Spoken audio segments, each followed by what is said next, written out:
The City of Charleston is serious about tackling flooding here in the Low Country. In this edition of Quintin's Close-Ups, I speak exclusively with the City of Charleston's newest Chief Resilience Officer, Mark Wilbert, one-on-one. And be sure to download the free Quintin's Close-Ups app in your Apple or Google Play stores. Listen to this interview Tuesday on iHeartRadio, and of course, subscribe to my YouTube channel. Mark Wilbert, welcome to Quintin's Close-Ups. Well, thank you for having me. It's great to be here. I appreciate it greatly. Obviously, you're the City of Charleston's Chief Resiliency Officer. Right. And I know that you just talked to me off camera. You said, hey, I've been doing this for really 2.5 years. Yeah. What is the biggest difference between 2.5 years ago to right now? I think the city has evolved and really has come a long way as both a city and then as a larger community. I mean, I really think that's the truth. I mean, this effort that we're going to talk about today, the Dutch Dialogues effort, that's really a community effort. I mean, if you look at all the organizations that are part of it, it's, you know, the city is certainly grounded in it, and it's here to benefit the city, but really it's a community effort. Community effort. You talk about that. Obviously, the City of Charleston, the Historical Charleston Foundation, and numerous community partners will host a series of public Dutch Dialogues Charleston events this month to provide community members and local stakeholders an opportunity to engage with the team and offer feedback on their progress, mainly about flooding. Why now? Well, it's because, I mean, there's a number of things happening, right? I mean, last week we set another record for rainfall in Charleston. Right. 2 weeks ago, even though we didn't set a record, we had a bunch of roads shut down because of a heavy rain precipitation. Right. I mean, things are changing, right? I mean, you just can't argue that point. I watch the tides every day. Yes. I watch the weather every day. That's my job, part of my job. So things are changing. We've been at this effort for well over a year. So this isn't like all of a sudden we're doing this. It takes time to get these things going, get them in place, and getting things to move forward. So this is what you're beginning to see now. I mean, and we have a number of efforts ongoing in the city. The Dutch Dialogues is one of them, but you're beginning to see the fruits of the efforts that we put forward well over a year plus ago. A year ago. How are you involved with the flooding here? Well, that's a great question. I love that question, actually. So before I had this job, I was the emergency manager for the city. Right. Okay. So, you know, one of the things that we're very focused on is when we have either high tides or we have some extreme rain events or both, the city floods in places. And then we just went through 3 pretty heavy storms, right? So as emergency manager, I dove into it really deep. And not just me, but a number of my colleagues in the city, and certainly we've got this great community of science people and organizations who are really focused on this. I mean, Charleston's really blessed with a lot of good resources. And so I became really interested in it. I've spent a lot of time reading about it, and I've got a lot of great colleagues around the area to help me with it. And we've realized that we've got some things we've got to get done. And again, it wasn't just me. I want to say it's my colleagues as well as the community. In the community, what things do you need to do now? Well, I think we're doing what we need to do now is really, I mean, since 1984, and I'm just talking about the city now, since 1984, the city has made significant financial investment in fixing. And I don't like to use the word fixing. I would like to say that we've made a substantial investment in infrastructure improvements, okay? And everybody's familiar with the Septima Clark project, but there's many projects throughout the city. I mean, we're a city that stretches far and wide, and not everything looks the same, but really there's a lot of stuff going on throughout the entire city. But why now? Things are accelerating. And, you know, you don't have to go past the front page of the newspaper or on your Google News feed to see that things are happening. So I'd say that the city of Charleston, we're in a good place in terms of figuring out what our future looks like. And I think one point that's really important to make here is that it's going to be expensive no matter what we do. But what we really need to do is make sure we're smart going forward. So the Dutch Dialogues and a number of other efforts that we have are making sure that we're smart moving forward. I think we've been smart in the past, but we've got to constantly look at the science. We've got to constantly look at how things are evolving. And then what we have to do is alter the direction we're going to make sure we're doing what's smart. When you look at that science now, what are you looking at? I'm looking at, so we monitor a couple of things. One, we monitor sea level rise projections. And I want to be clear to all your viewers, we only use NOAA data. So we use U.S. government data. So we're using the NOAA data. We look at sea level rise projections for the tide gauge at the city of Charleston. So we're not reading and interpolating, we're looking right at the data here in Charleston. The other thing I look at, and we look at as a city, is how many high tides are we having, and how high are those high tides? And you've probably seen this out on the side of the road. There's, we've got some folks over the police department, people here in this department that it's not uncommon for us to be out waiting for high tide to see which roads are going to flood first and how they're going to flood and at what height of the tide they flood. And we're beginning to see a pattern where it's happening more and more frequently, and the science bears that out. Now, when you talk about the high tides, what are you looking at also at? Well, when the high tides come up, obviously, if our number one concern, obviously, is if it shuts down main roadways. But there are people's backyards throughout the city that are beginning to get flooded if they live along a waterway.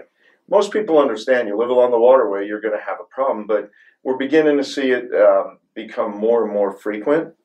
And likewise with the rain events, we've got areas in West Ashley where people don't live close to the water, but they, given a really strong rain event, could begin to see flooding in their streets or in their neighborhood as well. You talk about West Ashley. Where's your main focus now? We don't have a main focus. Our main focus is the entire city of Charleston. And I think that's a misconception. I spent last week out in West Ashley talking to the pastor of the Crosstown Church out there, okay? So our focus is the entire city. But then I've got meetings this week with the Army Corps of Engineers to talk about the Peninsula of Charleston. Yes. I communicate with the council member from over in James Island. So we're really all about the entire city. But it's all different, and that's one of the cool things about the Dutch dialogues we're doing. We picked 4 areas to study. Okay, so we picked the Peninsula of Charleston. We've got 2 areas within the Peninsula, the medical district, right? So obviously, if you're going to do this, you've got to pick areas that you can replicate or that are really important. Well, the medical district is obviously really important. There's services at the medical district that can only be found here throughout the state, and in some cases, multiple states. So we really need to take a look there. But then we're over on the east side, over in the Vardells Creek, Cooper River Bridge area, and we're going to take a look at that. Okay, that's an area that has got some room for development. It's very low. There's a number of benefits, and the Dutch Dialogues process is all about multiple benefits. So how do you live with water, and how do you derive multiple benefits? So if we can develop a project there that helps to reconnect that community, that brings other good benefits to that community, at the same time we can help alleviate the flooding, then we've done a good thing. What are those other good projects right now? Or benefits, I should say. Other benefits would be reconnecting that community, looking at how transit may be able to come in. How would we build in that area? Maybe there's a park in the future for that area. I don't know. That's why we're going into this dialogue process to really take a look and see how we could use that space that we have there, and using the lessons and the expertise that the Dutch bring, as well as our own expertise, and how maybe we could make that really like an iconic space for the east side of Charleston. And you talked earlier about the medical district. Obviously, you said that there's a lot of areas that could be replicated and are important. Yeah. What are those other areas that should be replicated and that are important? Well, so if you look out at, let's take Johns Island, another area we're looking at. It's a barrier island, right? Its geology works a certain way. So if we study that, how can we apply that perhaps maybe to parts of James Island, other parts of Johns Island? The same with West Ashley. If you look at the way West Ashley is built, West Ashley is an area that we've got a lot of building going on out there, but we're getting ready to build out the Cainhoy Peninsula. So how can we take the lessons that we learned from these 4 study areas and replicate them throughout the city? And obviously you're looking at a couple other areas you just mentioned too. Church Creek. Yeah. It's a highly suburbanized area. Yeah. How did that get that like that? Did it get like what? It's a highly suburbanized. Well, I mean, that's the planning out there. It's single family homes, and now they're putting some multifamily homes out there. But that was the development patterns that exist really throughout the Low Country. If you go outside of the city of Charleston, whether you go to North Charleston, Berkeley County, it's the same pattern. I mean, people come and they want to be able to live in a single family home. They want to be able to have a little bit of land. And, Charleston offers amazing opportunities for people to come here. And Charleston's beautiful, right? And that's why we're here. And so people want to come and they want to live a certain way. As I said, as things are changing, we have to look about how we build there. And certainly the Johns Island experience will be maybe, how do we build on a sea island along the coast? And maybe there's lessons we can pick up and learn there. Maybe there's ways to partner with whether it's builders or developers to maybe we can do it in such a way that we can have people living there and at the same time reduce the impact of flooding in the future. Now, back to Church Creek. What good benefits do you hope to get from that? Well, Church Creek, I think, is an area that we have to look at what's been done in Church Creek over the years. And I'm not just talking the last 4, 8, or 12 years. I'm talking the last 50, 60 years. And that's one of the things that we're going to dive into is what's been done out there way in the past. And I want to say something up front really quick. I do not criticize the past because the science was not what it is today. So how do you criticize people in the past that didn't know the science that we know now? We're smarter now, right? The science is better now. Maybe we're not smarter. Let me say the science is better now. Okay. So what we need to do is we need to use that science and make sure we don't repeat any mistakes that we may have made in the past. So I always use the analogy talking about, building a resilient city. Throughout the country, there's been mistakes made in the last couple hundred years. We are going to have to go back and retrofit and fix those where we can. Our real challenge is to make sure we don't make any mistakes going forward. Because we've got enough of a challenge to fix the past. Let's make sure that we don't make those mistakes going forward. Use the science that we've got. Use the new information that we're getting. And let's try to get it right. How many mistakes have you made under your position right now? How many mistakes have I made? I make mistakes every day, okay? I think one of the things, I don't have a number on how many mistakes. If you ask my wife, she'll have a big number, okay? But I think what's important is you look at things. I can tell you right now, we look at the weather and we try to predict when we may have flooded streets, when a storm system may turn into something that could really cause disruption throughout the city. Great example is last Friday, okay? We were watching the weather. We're tuned into the weather here pretty close. We work very close with National Weather Service. It didn't look like anything was going to happen. It didn't look like, and then right around 3:30, 4 o'clock, storms are popping up. And we began to question ourselves, man, should have we done a little more? But the reality is it didn't get us last Friday. Right. But, it could have. And so the question is, how many resources do you move ahead of a could have? So it's a judgment call, and we're always erring on the side of safety. I would just say that. It's always the side of safety. Now, how many resources did you all move around before an event? Well, that's something that I think a lot of citizens don't really know, and I think they would be pleased to know that when it looks like we're going to have a flooding event, we're working very closely with our police department. We're working very closely with our fire department, our public works department, our new stormwater department. They're out the night before, the morning of, and the day of, cleaning drains, making sure streets are clean. Our traffic and transportation department has people on standby in case we lose signals. Our public information department, I'm sure you've picked up on, we're trying to get information out ahead of these events. So we come together as a whole city to try to get information out and try to be prepared. We don't always get it right, but I don't think anybody always gets it right. It's the weather, right? It can change. And we're in Charleston and we're along the coast, so it can change. Let me go to the Dutch dialogue to charleston.org. It says this: a vision for Charleston's future. Charleston's future depends upon how well the city and surrounding counties invest to adapt and preserve physical assets. What are those physical assets now? Well, physical assets can be anything, and I think, so there's a couple key words there you picked on. So adaptation. Sure. So let's talk about that real quick for just a minute. So adaptation is our future, right? If you want to live in Charleston, you're going to have to learn to adapt, and I would argue we're already doing that. If you look at the way that our community reacts to, and I'm going to jump off flooding for a minute and go to a snowstorm. Sure. So I'm from up north, okay? Of course, I've lived in the South now most of my life, but I was born and raised in the North. And up north, snowstorms are a big deal, and they have put a ton of resources into it.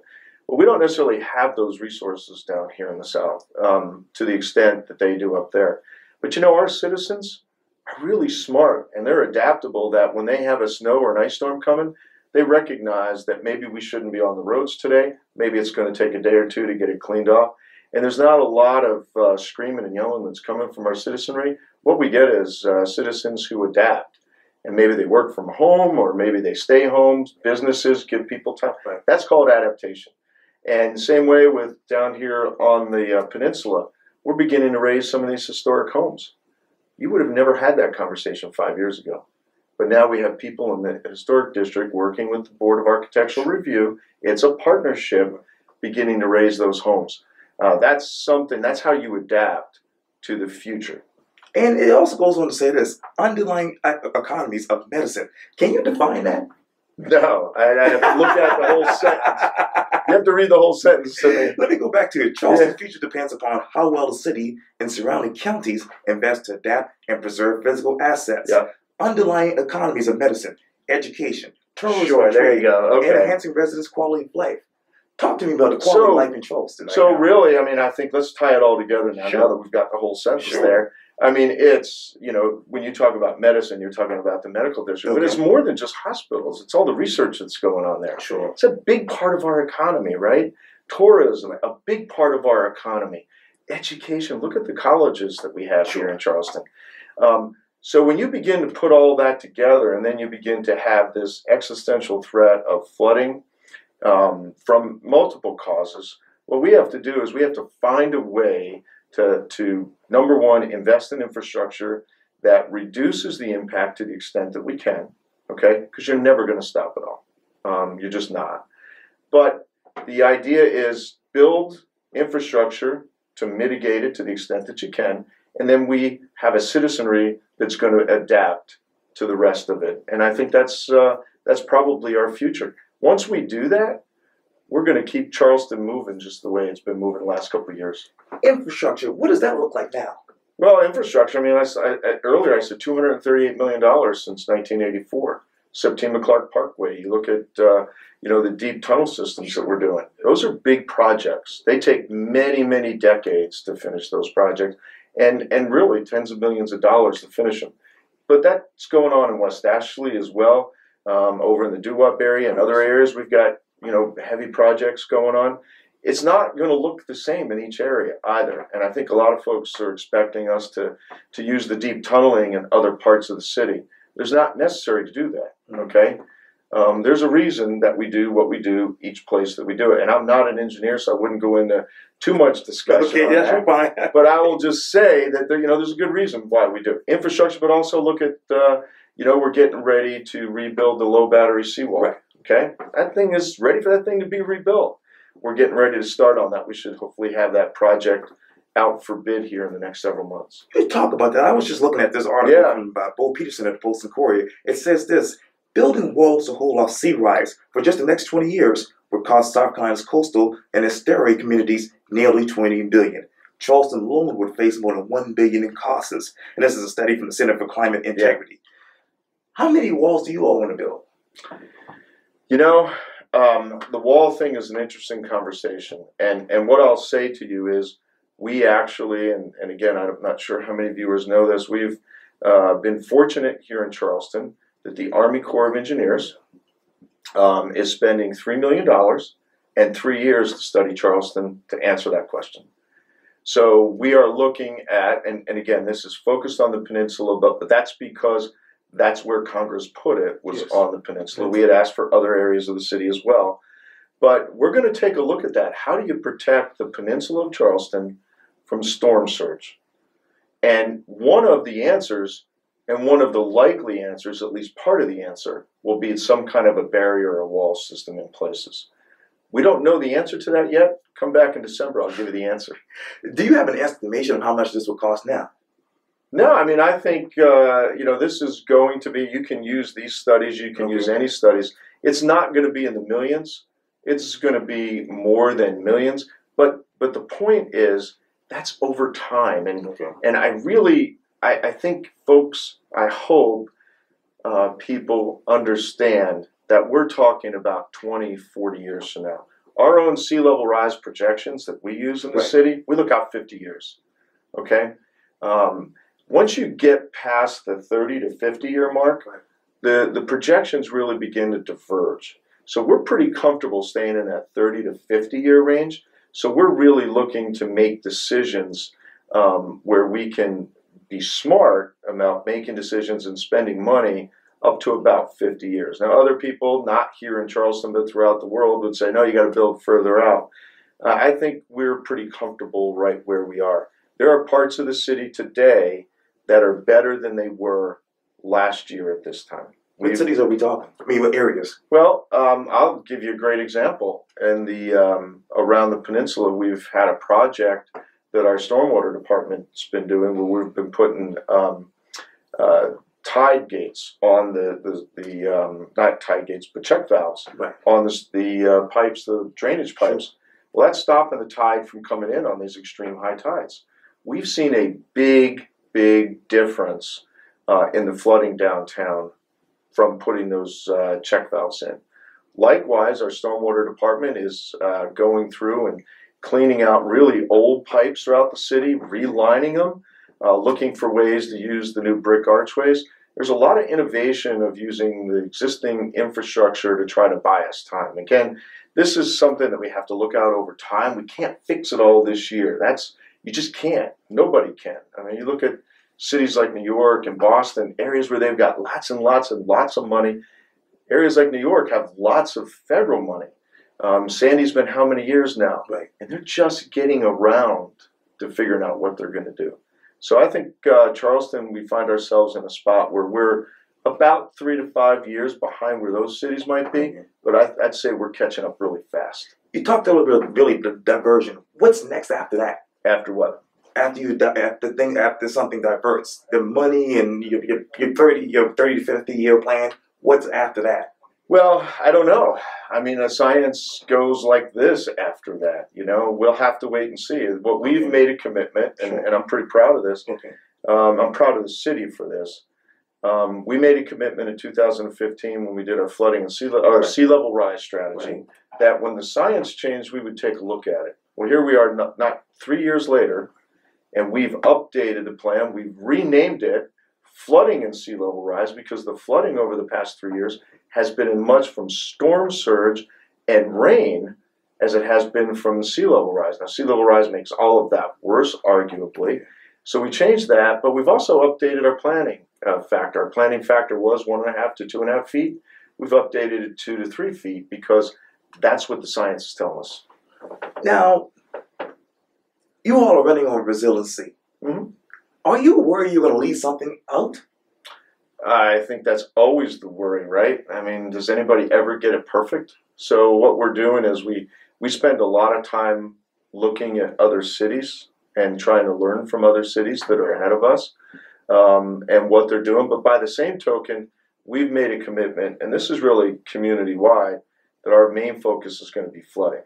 But I can tell you, I worry as much about earthquakes as I do flooding. I worry about storms as much as I do flooding from sea level rise and extreme precipitation. I worry about not as much, but certainly tornadoes or something that's in the back of my mind. I worry about heat. Okay, these are the things that are in our future that we need to be taking a look at and making sure that we're thinking about. Now, the Dutch process. Yeah. What is that? So the Dutch process it's called the Dutch Dialogues. So if you take the word dialogue, it's going to be, we're bringing 20 experts from the Netherlands, as well as the Water Institute down in New Orleans, as well as some experts from elsewhere around the country who are coming into Charleston, and we're going to look at these 4 areas that I described earlier. They were here for a week earlier.